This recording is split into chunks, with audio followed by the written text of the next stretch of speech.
రే బంటి, ఏంటిరా రంగురంగు బట్టలు, రంగులంతా రంగులు, దగ్గ ఇంద్రధనుసులాగా మెరిసిపోతున్నావు. ఏంటి సంగతి? ఎందుకు అసంటి నువ్వు ఇంకా అలాగనే ఉన్నావు? ఈరోజు హోలీ పండుగరా, అది కూడా తెలియదా పిచ్చినా ఎలా? అసలు హోలీ పండుగ ఏంటి ఏంటి ఎందుకు జరుపుకుంటావో నాకు కొంచెం చెప్పరాదురా రే బంటి.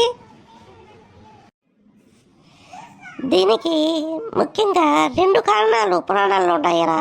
అది పక్కన పెడితే మన ప్రజలంతా ఒకటే, అందరం కలిసి ఆనందంగా మన జీవితంలో రంగురంగుల జీవితాన్ని గడపాలని జరుపుకుంటాంరా. మరి రెండో రకంగా చెప్పాలంటే పురాణాలలో ముఖ్యంగా 2 కథలు ఉన్నాయి. అవి ఏంటంటే, మన శ్రీకృష్ణుడు నీలిరంగులో ఉంటాడు, సత్యభామ తెలుపు రంగులో ఉంటుంది. వాళ్ళ అమ్మను యశోదను అడగగా శ్రీకృష్ణుడు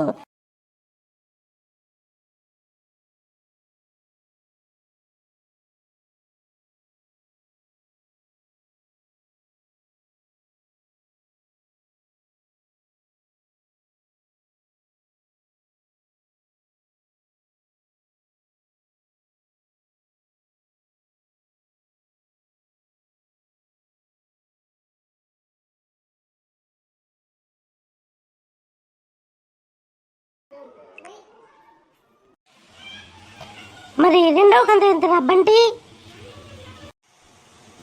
మరి రెండవది ఏంటంటే కదా, ప్రహ్లాదుడు వైష్ణవ భక్తుడు, కానీ వాళ్ళ నాన్నేమో శివభక్తుడు.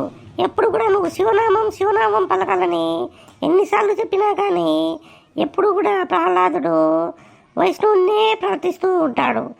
దీంతో కోపం ఎక్కినటువంటి వాళ్ళ నాన్న అతన్ని అనేక రకాల చిత్రహింసలు పెడుతూ ఉంటాడు. అయితే ప్రహ్లాదుని యొక్క చెల్లెలు హోళికాదేవి కూడా అన్న యొక్క శిక్షను అనుభవిస్తూ ఉంటుంది.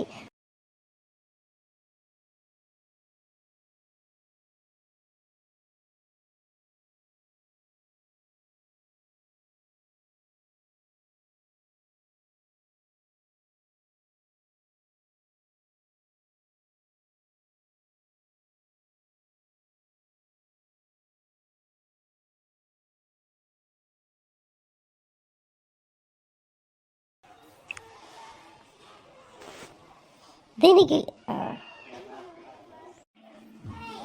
చాలా థ్యాంక్స్ రా బంటి. హోలీ పండుగ యొక్క విశిష్టను గురించి చెప్పావు, బాగా అర్థమయ్యేట్టుగా చెప్పావు.